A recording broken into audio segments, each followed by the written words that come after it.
ഇന്ന് തന്നെ ഡൗൺലോഡ് ചെയ്യൂ. കാണൂ നിങ്ങളുടെ ഫേവറേറ്റ് ഷോസ്.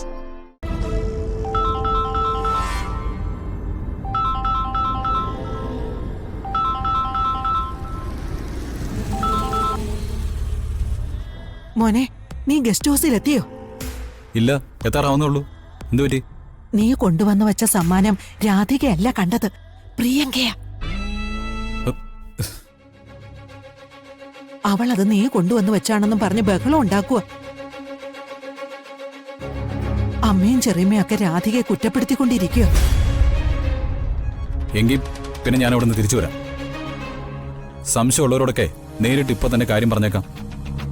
വേണ്ട മോനെ, നീ ഇപ്പൊ തിരിച്ചു വന്നാ എല്ലാരും കൂടി അവക്ക് ചാർത്തി കൊടുക്കുന്ന പേര് വേറെ ഒന്നായിരിക്കും.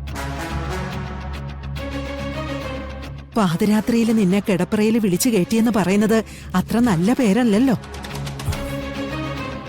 എത്രയും പെട്ടെന്ന് നീ ഗസ്റ്റ് ഹൗസിലേക്ക് ചെല്ല്. നീ അവിടെ ഉണ്ടെന്ന് മറ്റുള്ളവർക്ക് ബോധ്യപ്പെടണം. അയാളുടെ അവസ്ഥ എന്താ? കടിച്ചു കീറാൻ നിൽക്കുന്നവരുടെ നടുവിൽ നിൽക്കുന്ന ഒരാളെ കുറിച്ച് എന്തു പറയാനാ മോനെ? നീ പെട്ടെന്ന് ചെല്ലാൻ നോക്ക്. സമ്മാനം ഞാൻ വാങ്ങിച്ചു വച്ചിരിക്കുന്നതാണെന്നാ ഞാൻ അവരോട് പറഞ്ഞിരിക്കുന്നേ. അതവര് വിശ്വസിച്ചിട്ടൊന്നുമില്ല. ഇനി അത് അങ്ങനെ തന്നെ മതി. ആ മുത്തശ്ശി ഫോൺ വെച്ചോ, ഞാൻ പെട്ടെന്ന് അങ്ങോട്ട് എത്തട്ടെ. ശരി മോനെ.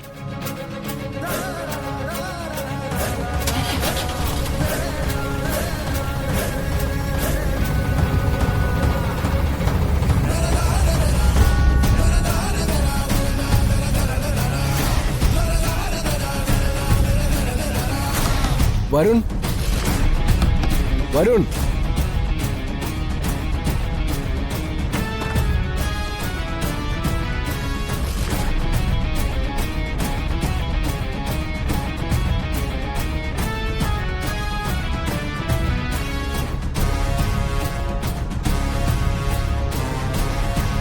വരുൺ.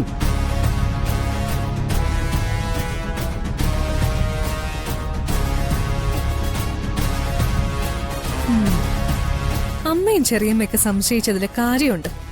വരുൺ ഇവിടെ ഇല്ല. ഇവിടുന്ന് പോയി വരുൺ എന്തോ കുഴപ്പം ഒപ്പിച്ചിട്ടുണ്ട്. ഏയ്, താൻ അങ്ങനെയൊന്നും പറയണ്ട. അമ്മ ചിലപ്പോൾ ദുസ്വപ്നം കണ്ടായിരിക്കും. എന്തായാലും വരുൺ ഇവിടെ ഇല്ലാന്ന് എനിക്ക് വിളിച്ചു പറഞ്ഞല്ലേ പറ്റൂ. ഞാൻ പുറത്തൊന്ന് പോയി നോക്കട്ടെ കൽപ്പന. ഓ, ഇനി സൂര്യ അനിയനെ രക്ഷിക്കാൻ ഇറങ്ങി തിരിക്കുവാണോ? എന്തായാലും ഞാനിപ്പോ അമ്മയെ വിളിക്കും. എന്നെ ഏൽപ്പിച്ച കാര്യം എനിക്ക് ചെയ്തല്ലേ പറ്റൂ. എടോ,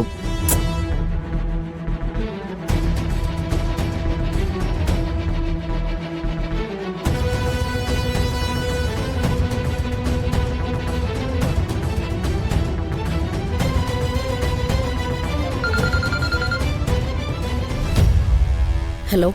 ഹലോ അമ്മേ. വരുണേ ഇവിടെ മുറിയിലില്ല. ഇവിടെ എങ്ങും കാണാനും ഇല്ല.